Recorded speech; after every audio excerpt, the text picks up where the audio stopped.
안녕하십니까, 레필입니다. 7월 25일 두산 에너빌리티 보도록 하겠습니다. 네, 증시 보겠습니다. 코스피 0.44% 상승했고요. 코스닥은 0.01% 하락했습니다.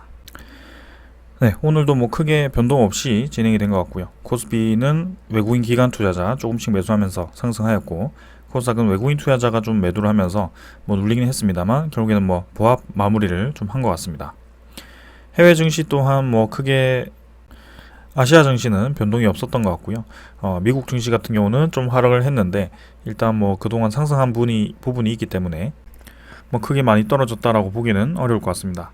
그래서 여전히 이제 증시 자체가 아직까지도 상승, 그죠? 반등을 유지를 하는 듯한 모습이고요. 21선 위로 좀 자리를 잡아서 지금 하단으로 내려오지 않고 있습니다. 그래서 이런 분위기를 계속 만들면서 21선 자체가 들면서 이제 우상향하는 그림이 만들어진다면 좋은 그림으로 이어질 것 같고요.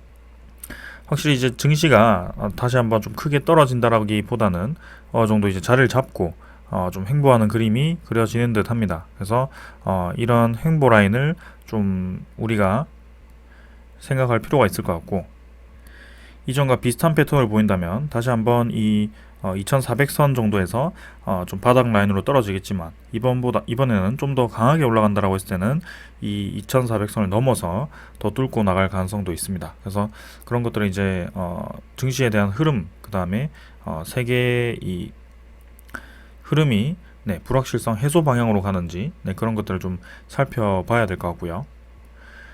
곧 있으면 이제 FOMC에 대한 금리 인상 발표가 좀 있습니다. 그래서 그런 금리 인상이 지금 아무래도 모두 이제 0.75% 정도로 자이언트 스텝으로 예상을 좀 하고 있거든요. 근데 1%까지도 상승이 가능하기 때문에 일단 그 부분에 대해서는 더 지켜봐야 될 것 같고, 무난하게 이제 0.75 정도가 되지 않을까라는 생각입니다.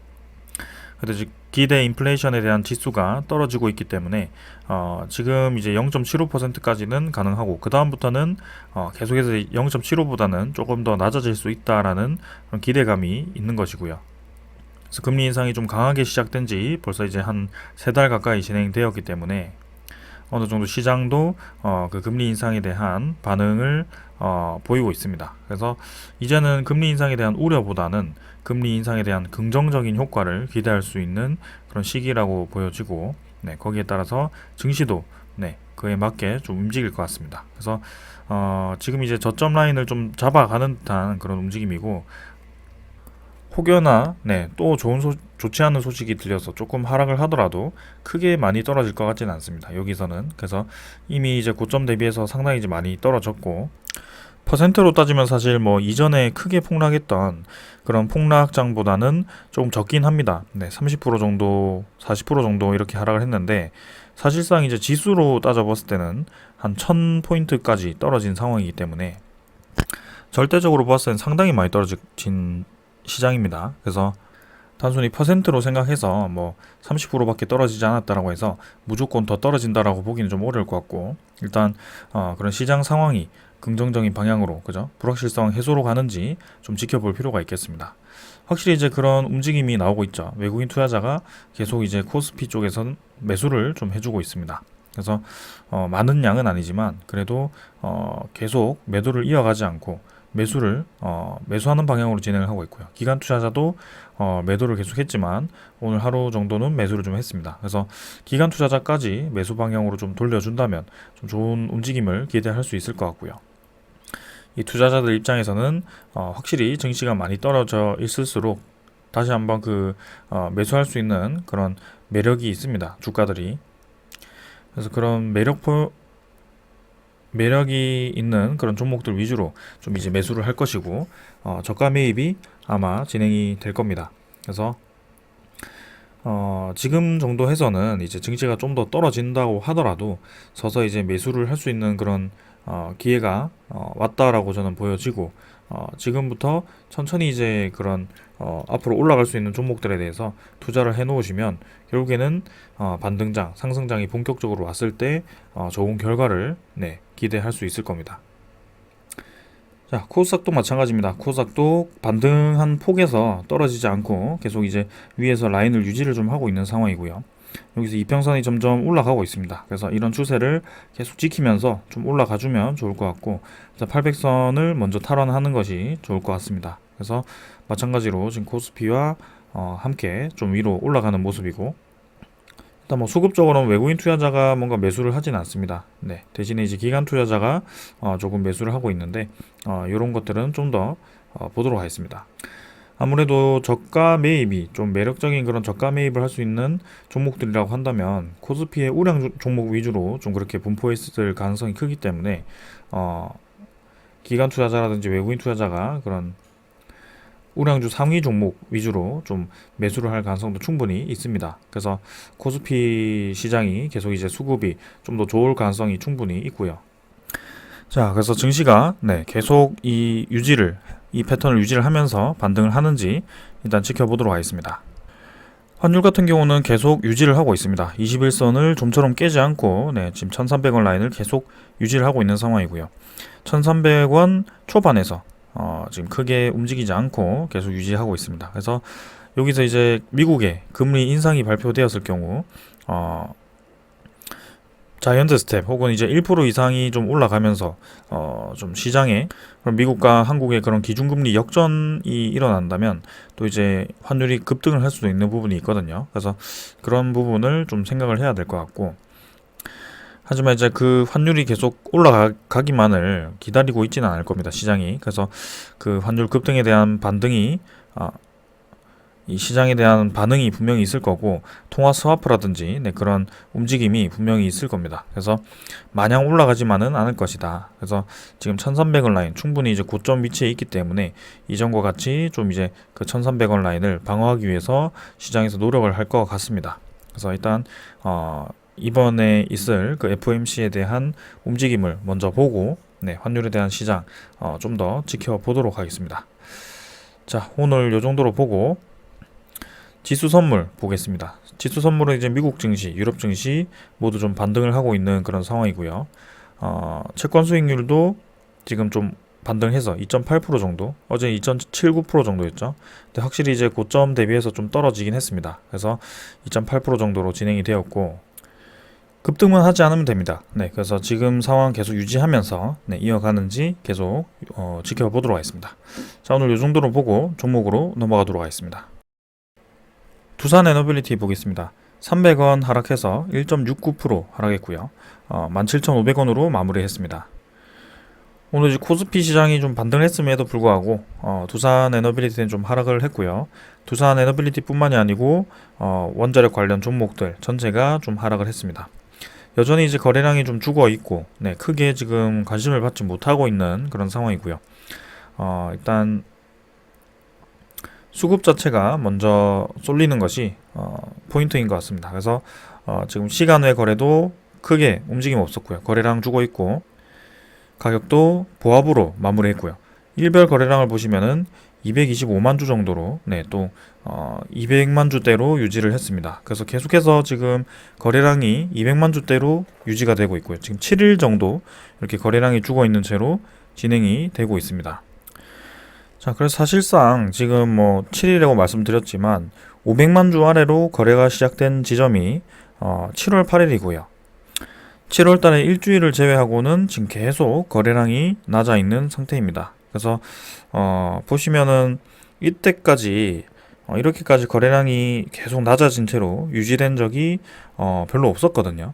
그래서 횡보하는 구간을 계속 보더라도 200만 주대로 이렇게 거래량이 유지가 되었던 적이 거의 없었습니다. 그래서 그만큼 지금 두산에너빌리티에 대한 거래가 상당히 많이 감소해 있다라는 뜻이고요. 그래서 수급이 한 번은 지금 움직여 줄 때가 되었다. 위든 아래든 뭔가 움직임이 나와야 되는 그런 상황입니다. 그래서 항상 이제 거래량이 좀 죽어 있을 때 거래량이 조금 움직이는 방향으로 진행이 되면서 지금 두산에너빌리티는 긍정적인 방향으로 갔던 적이 많았죠. 그래서 거래량이 점진적으로 증가를 해야 되는데요. 일단 이번에는 한번 거래량이 터지면서 살짝 올려주긴 했지만 그 뒤로는 다시 거래량을 죽이면서 지금은 적절한 위치를 좀 잡고 진행이 되고 있습니다. 그래서 이 일봉도 차트가 뭐 크게 지금 오늘도 뭐 살짝 하락했지만 뭐 크게 의미가 없습니다. 그래서 21선이 꺾이긴 했습니다만 이상적인 그림은 이제 이런 그림이었지만 뭐 여기서 다시 한번 밀어 올리거나 한다면 다시 21선은 위로 꺾일 수가 있습니다. 그래서 일단 요 라인 17,400원 정도 라인을 이어가면서 진행을 할 것인지 아니면은 뭐 2분기 실적이라든지 네, 그런 실적이 좋지 않다라는 빌미로 사실 다 아는 사실이지만 뭔가 새롭다는 사실처럼 그렇게 이제 좀 크게 하락을 시켜고 네, 이 저점을 한번 더 찍고 갈 것인지 뭐 그 정도가 있을 것 같습니다. 그래서 무난하게 그냥 이렇게 추세를 만들면서 좀 이제 이런 수렴 패턴을 만들면 좋겠지만 일단 어떤 흐름을 보이는지를 더 지켜봐야 될 것 같고요. 이 오른쪽 이 공간을 어떻게 만들어 가는지 좀 네, 이번 주 그리고 다음 주 정도는 더 지켜봐야 될 것 같습니다. 그래서 수급이 일단 먼저 들어와야 될 것 같고요. 거래량이 지금 줄어들 만큼 많이 줄어 있는 상태이기 때문에 분명히 네, 조만간 한번 거래량이 좀 실리면서 위든 아래든 방향을 한번 줄 것 같습니다.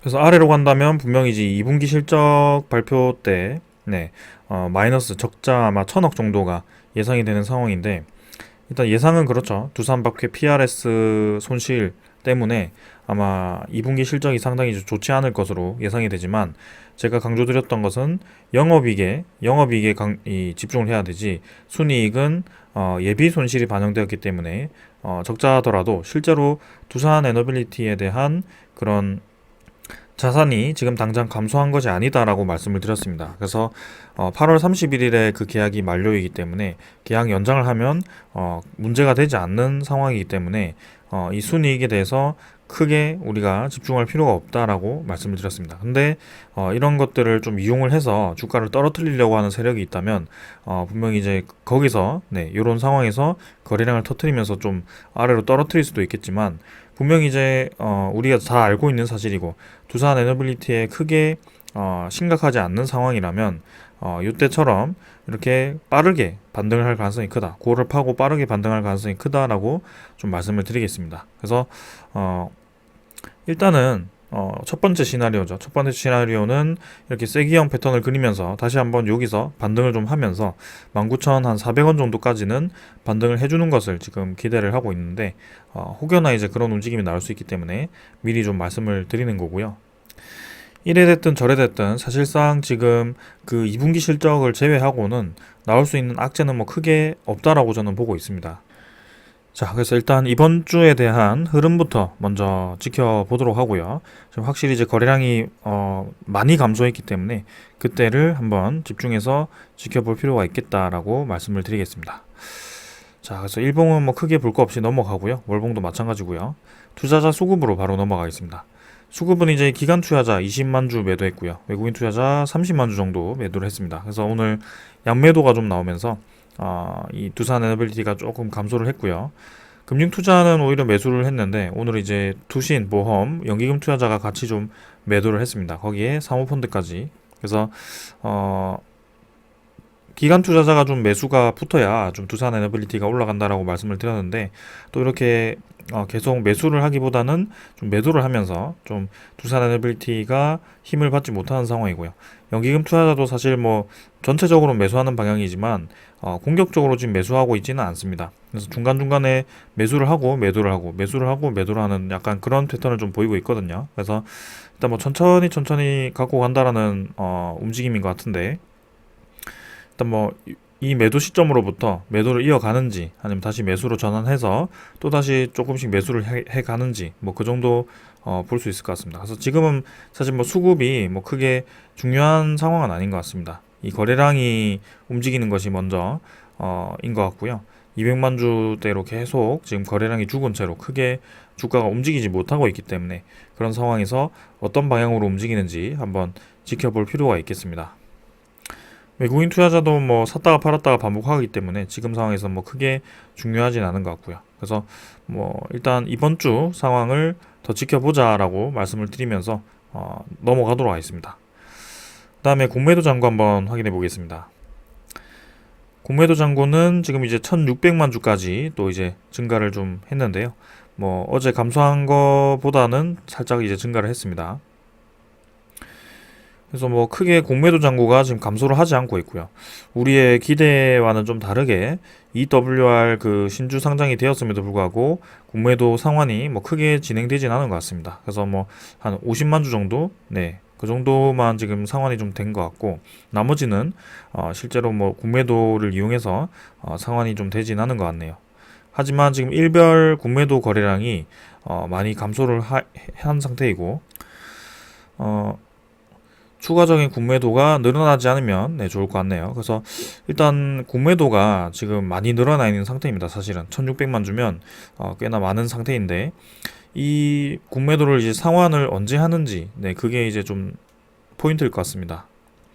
사실 이제 EWR과 같은 그런 신주 상장이 대량으로 진행되는 그때가 공매도를 좀 상환할 수 있는 그런 기회였을 텐데, 그걸 이제 넘겼단 말이죠. 그렇다면 이제 다시 한번 그 신주 상장이 있을 시간이 없는데, 그런 명분이 없는데 이 공매도를 계속 유지하는 이유가 있을까 싶습니다.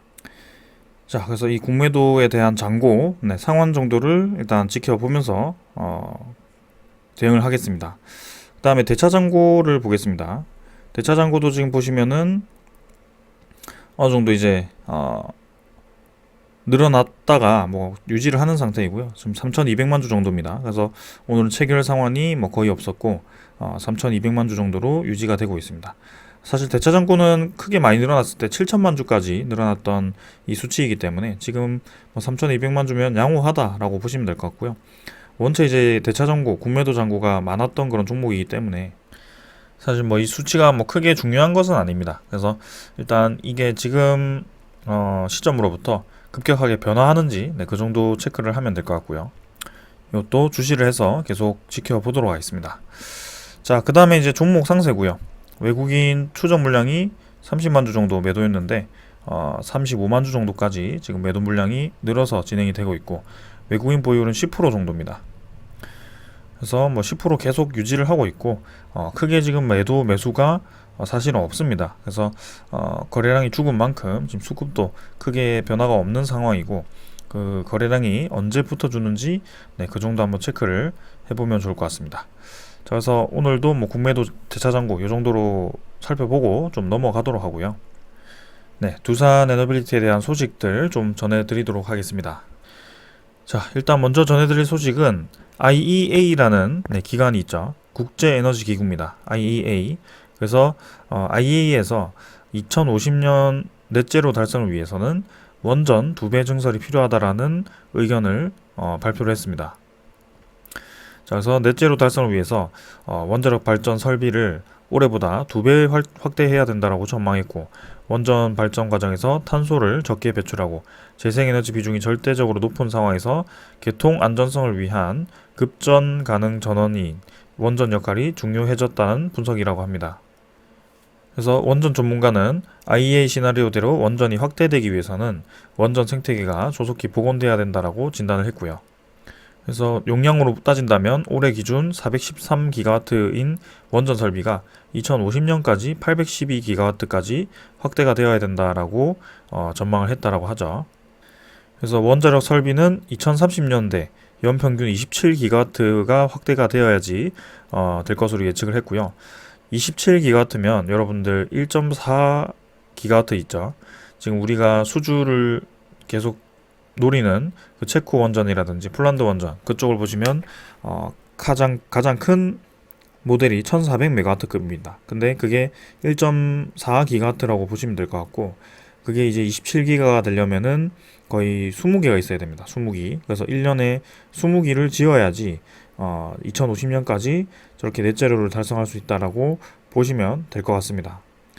그래서 앞으로 이제 발생할 수 있는 그런 수주 가능한 원전 개수가 계속해서 늘어날 수밖에 없는 그런 상황이 만들어지고 있다라고 보시면 될 것 같고, 이 그래프를 보시면은 2010년부터 2020년까지는 거의 유지했습니다. 원전 설비가 크게 늘어나지 않는 상황이었고요. 1990년까지만 해도 마찬가지입니다. 그래서 이때까지는 원전 정책이라고 보시면 될 것 같은데, 지금 급격하게 좀 늘어나기 시작하고요. 뭐 중국에 대한 비중이 좀 높긴 하지만 기타 신흥국이라든지 개발도상국의 원전 비중이 상당히 이제 많이 늘어나고 있습니다. 그래서 우리가 그 경험했던 그 이전에 대한 원전 시장보다 훨씬 더 큰 지금 시장이 다가오고 있다라고 보시면 될 것 같고요. 제가 계속 이 에너지 패러다임에 대한 변화를 설명드리는 이유 중에 하나입니다. 지금 필수 불가피하게 원전을 설치할 수밖에 없는 그런 상황이 만들어졌고, 거기에 대해서 신규 원전을 검토하는 국가들이 많아졌고, 그 시장 자체가 이렇게 성장을 하기 시작한다는 겁니다. 2050년까지.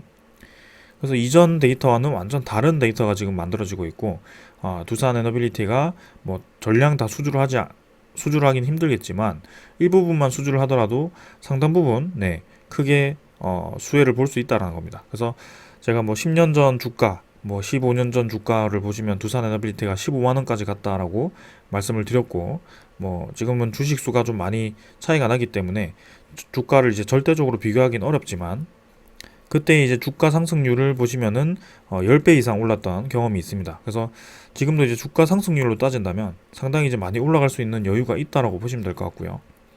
원전 시장 하나만 보더라도, 이렇게 신규 건설 시장 하나만 보더라도 이렇게 크게 성장을 하는데, 이제는 원전 건설만이 아니고 해체 시장까지도 같이 성장을 하고 있습니다. 네. 그리고 SMR 시장까지도 있고요.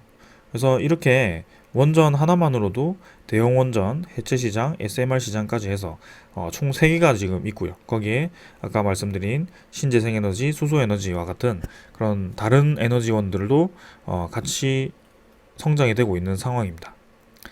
그래서 그런 상황들이 계속해서 두산 에너빌리티로 지금 향하고 있는 상황이고, 이 가치가 분명히 있습니다. 그래서 이게 2050년까지라고 하더라도 사실 당장 2020년부터 2030년까지 증가하는 이 시장의 성장성만 보더라도 1990년부터 2020년까지 오는 이 폭보다 훨씬 큽니다.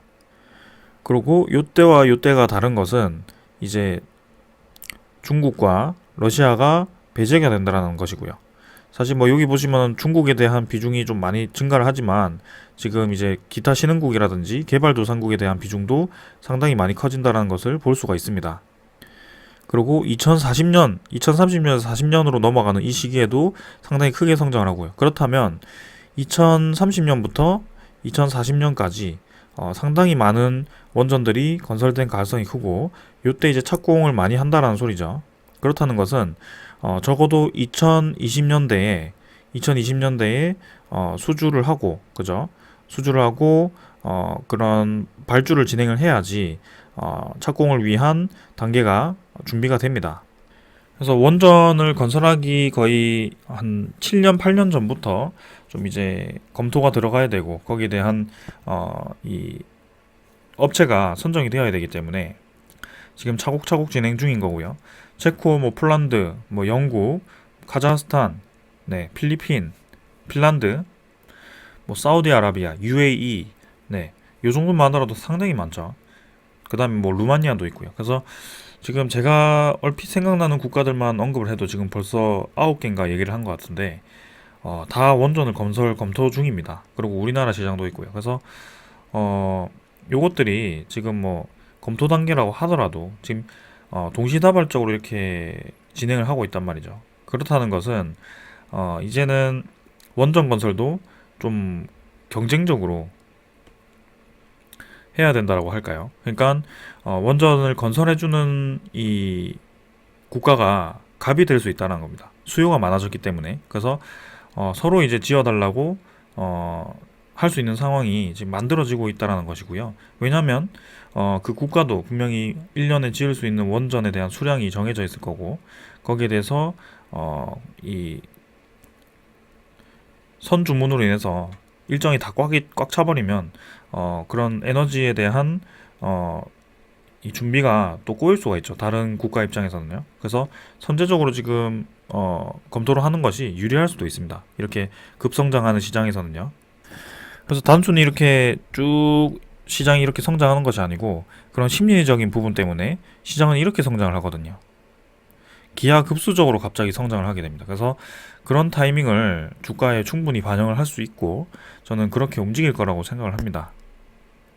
그래서 지금 뭐 2022년 7월 뭐 요 정도밖에 되지 않았고, 2023년, 2024년은 당연히 기대할 수밖에 없는 상황이고요. 그래서 지금에 대한 주가가 뭐 크게 중요하지 않다라고 계속 말씀을 드리는 겁니다. 그러고 이 지금의 이 형성된 주가가 이전에 뭐 이후에 그죠? 내년이라든지 2024년이라든지 그 이후에 볼 수 있을지 저는 의문입니다.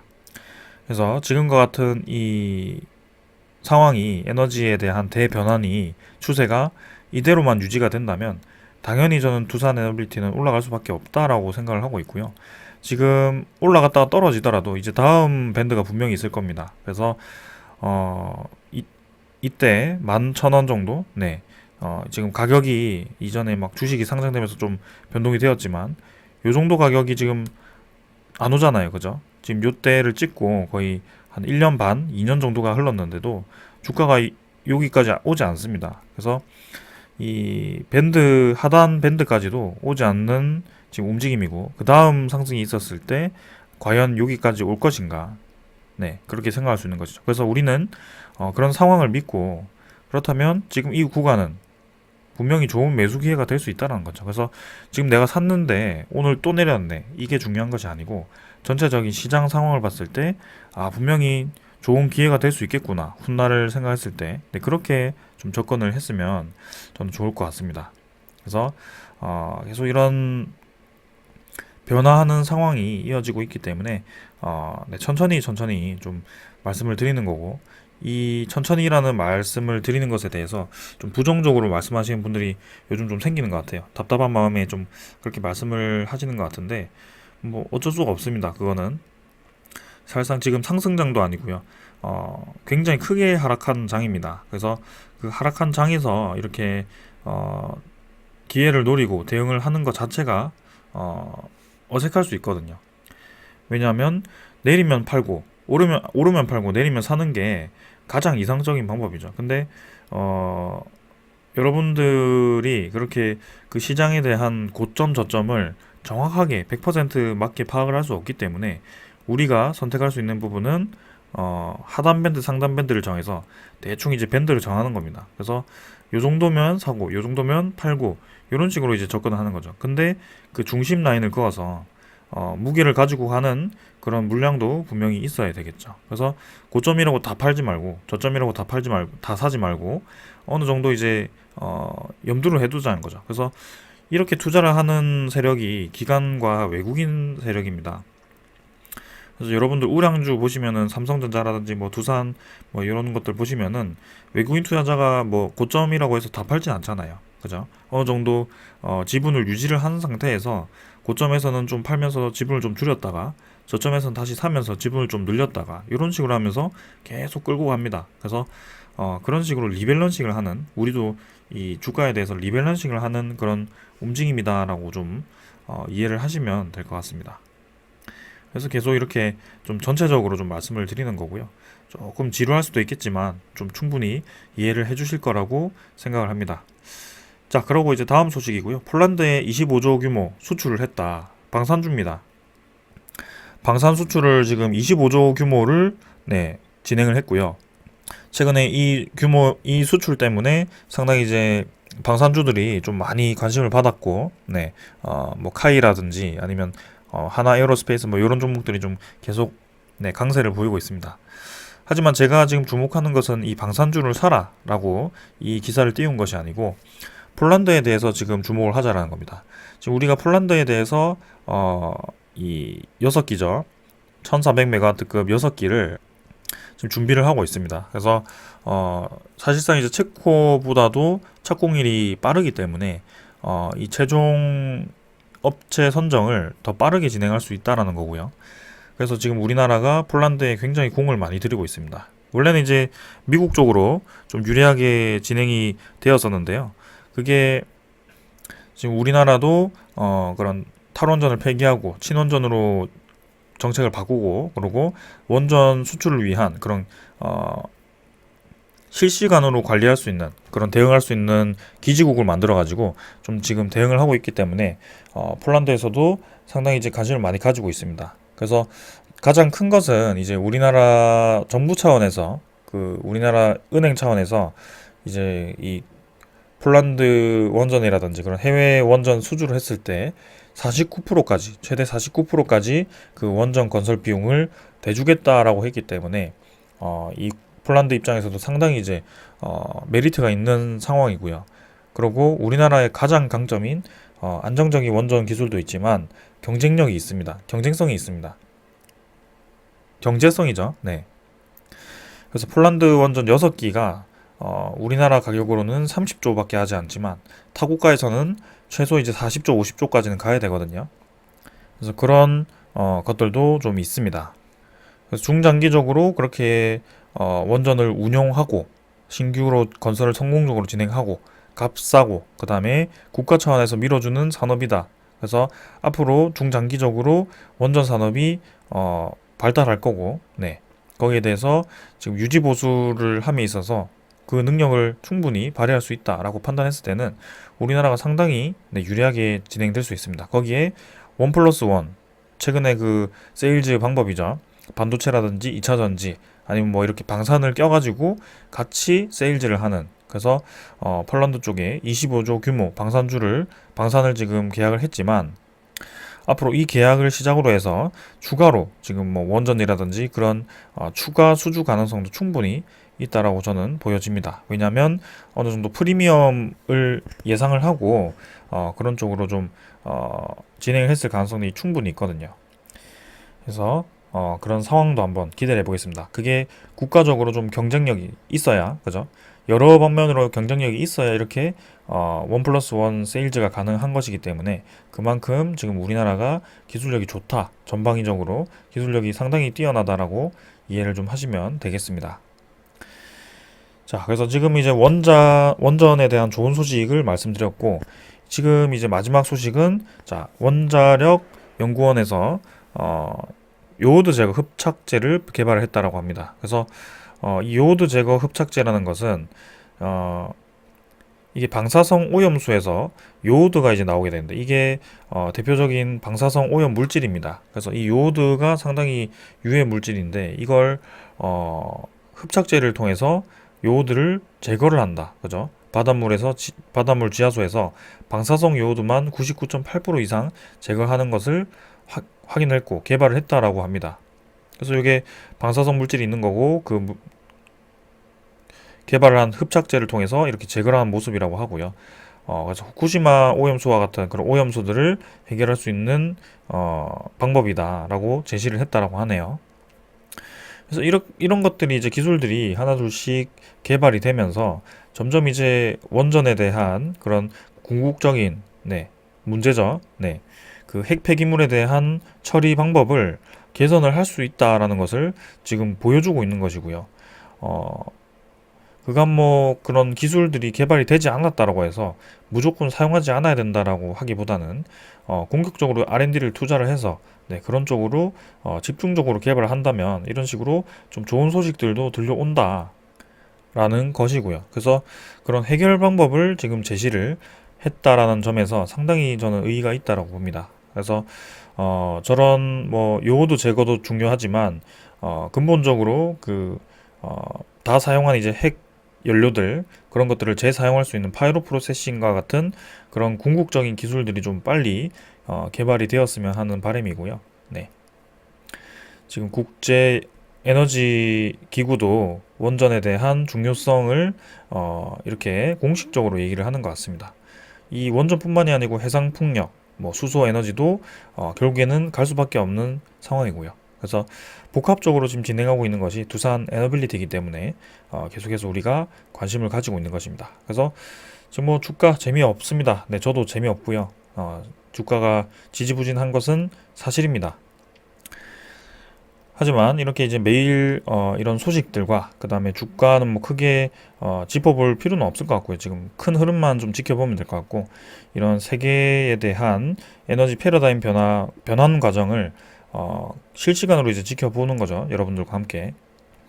그래서 결국에는 이런 투자가 어떤 방향으로 가는지 끝까지 한번 지켜봐 주셨으면 좋겠습니다. 네.